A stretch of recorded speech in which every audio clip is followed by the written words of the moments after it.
Hello, everyone. I'm Laura Chekoratova, and today I'm speaking with Chelsea Guo.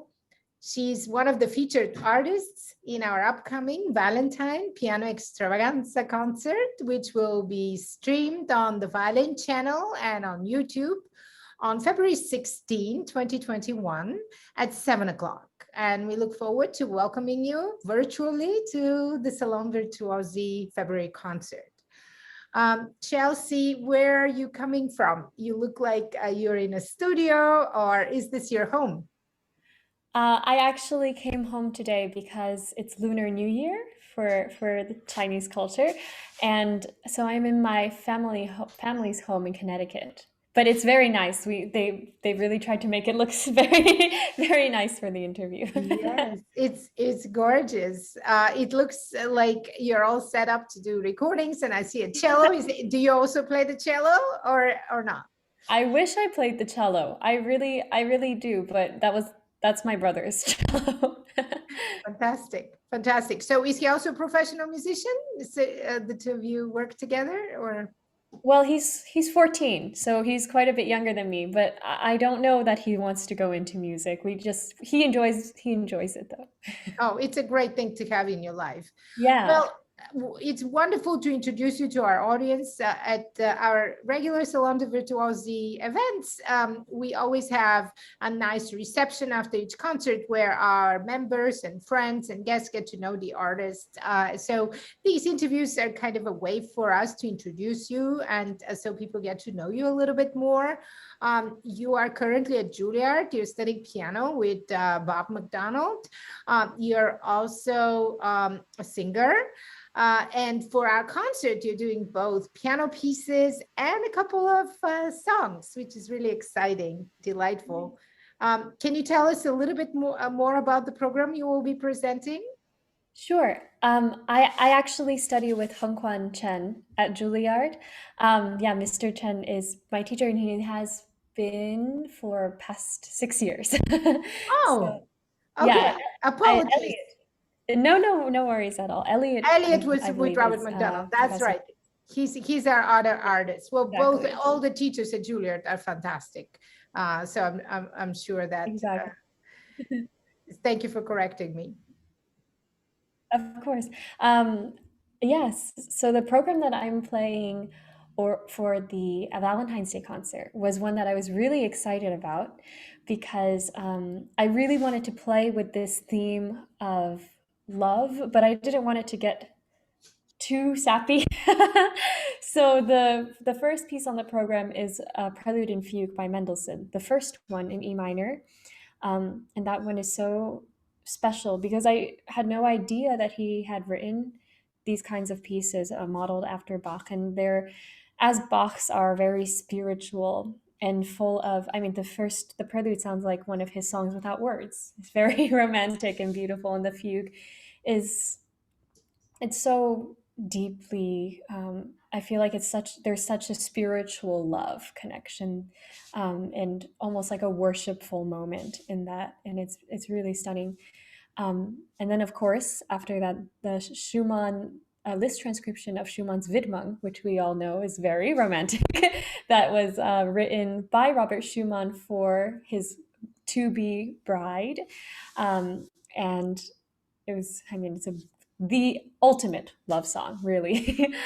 Then following that, the Chopin Barcarolle, which is also a very different kind of love song, a very intimate and much more like, as Chopin is, very chromatic and very inwardly complex in emotion. And then the Clair de Lune, which I thought was a fun little transition from the Barcarolle into the voice of the French art song that I was singing after, which is called Chère Nuit by Bachelet, which is translated into Beloved Night. And that in itself is a classic French love song. And the program finishes with Bolcom's Amour, which is a cabaret song that he wrote for classical singers. And that is just the funniest, cutest little piece of vocal music. I think one of the funniest ones ever written and ever. It's so fun to perform. So that's the program. That's fantastic. When did you start taking vocal lessons? Were you singing since you were a young child, or was that something that you came across as a hobby or love later in life? Yeah, so I had always enjoyed singing. I loved anything that had to do with expression or narrating. I loved acting. I loved all of these things. And when time came at the Juilliard Pre-College, we were allowed to choose a second instrument. Um, I thought that I should do it because my teacher always told us, if you have the chance, learn other instruments, get to know how other people create music and all of it. So it only adds to the piano experience. So me being quite lazy, if I were not so lazy, I would have picked the cello probably. But me being lazy and not wanting to carry a physical instrument, I decided why not sing. And when I started singing, my voice teacher immediately asked me if I wanted to be a vocal major. And um, it kind of came out of nowhere. And I said, "Well, is that even possible?" She said, "Yes, we can ask if you can do both." And I did. And that was really it. It was more of a thing. Classical singing was something that had to really fall in love with and really get used to because it's very different from performing piano. So Yes, absolutely. And I think that pianists, we are always trying to sing because our instrument is so disconnected from the things that make the sound, the strings. And so we are always using our voices when we practice, when we teach, and singing is really very big part of playing well and playing music, especially when you're a pianist. So I bet your vocal experience makes you understand how to phrase even better than if you didn't sing. it definitely brings new perspectives, and I think even more so than phrasing, learning about vocal technique has helped a lot with my piano playing, and vice versa. There's a lot about piano playing that makes me, um, as I grow, makes me a better singer than I was. So, yeah, Yeah, so they complement each other in very, very a well. way. Wonderful. This time you will be accompanied by a pianist, but sometimes you accompany yourself as well. Do you enjoy that? Do you find that difficult, or to sort of focus on so many things at once? It is definitely very, very difficult. Um, I chose not to play for myself this time because the two songs I had chosen were so involved in acting and performing that I only really do it if I feel like it adds to the performance. I don't like to do it if it takes away from the effect of the music. So, for example, I'm currently working on Schumann's Frauenliebe und Leben, which is a Schumann song cycle that, of course, played and sung together could be very interesting.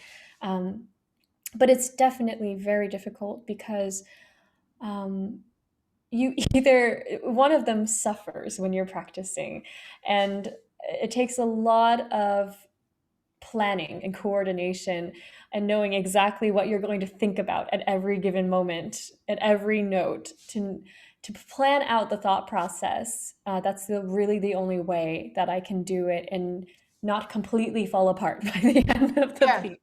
Yeah, So and a lot of these songs are really like chamber music. So it's nice to have the component, the collaborative component of doing art song with the pianist rather than alone. Um, you won a top prize at the Chopin competition in 2020. Tell us a little bit about that. You managed to win a competition even though we were in a pandemic. How did that happen? So actually, the competition happened as soon as I landed in the airport in New York, back from Miami. Um, it was a U.S. national Chopin.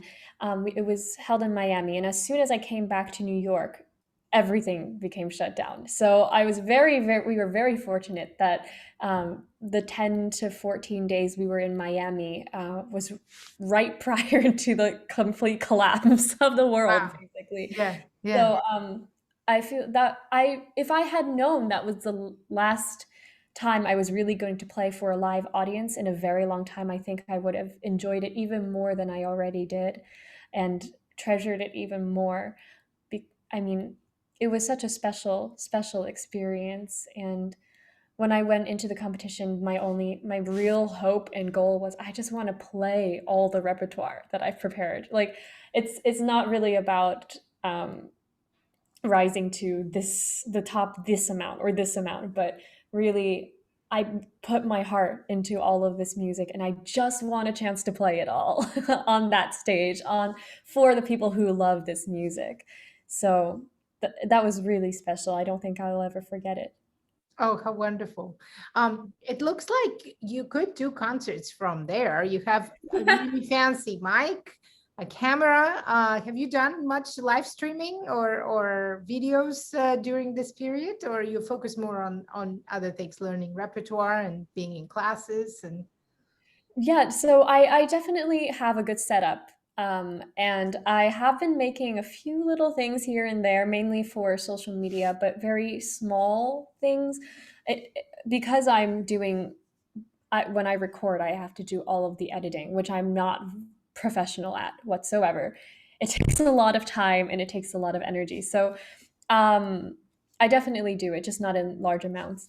Um, Although the mic setup was because of my teacher. He asked all of his students to buy microphones because he wanted to make, we knew that we were going to be on Zoom for a long time and he wanted to make the absolute best out of the situation. So actually, our Zoom lessons have been working quite well because of the great audio setup. So it's really, I feel very blessed to be able to have all this equipment and not just use it for the lessons, but for so many other little things.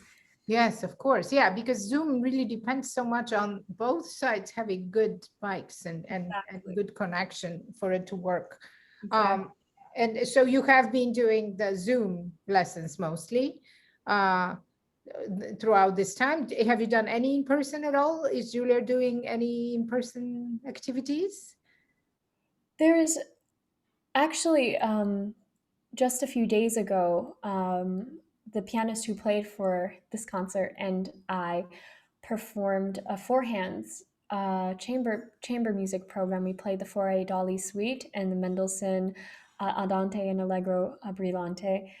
And it was live streamed, but we actually got to do it in Juilliard's chamber hall, which was very special because the one time that we recorded the concert for this concert and for the chamber concert, those are the only two times I've played on a piano that I'm not constantly practicing on, and a beautiful one. And so it's very special. It Oh, felt magical almost.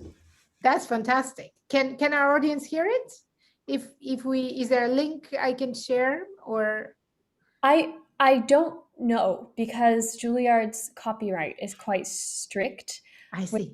with their performance spaces. But if there is, I will definitely let you know. Sure, sure. I mean, but we want to invite everyone to hear you at our exciting Salon de Virtuosi, where you're playing on a fantastic piano. It's recorded in Chelsea in a private home of our board member, Daniel Kim, who opened up his home for us, and you recorded on a 9-foot grand, which is really fantastic instrument.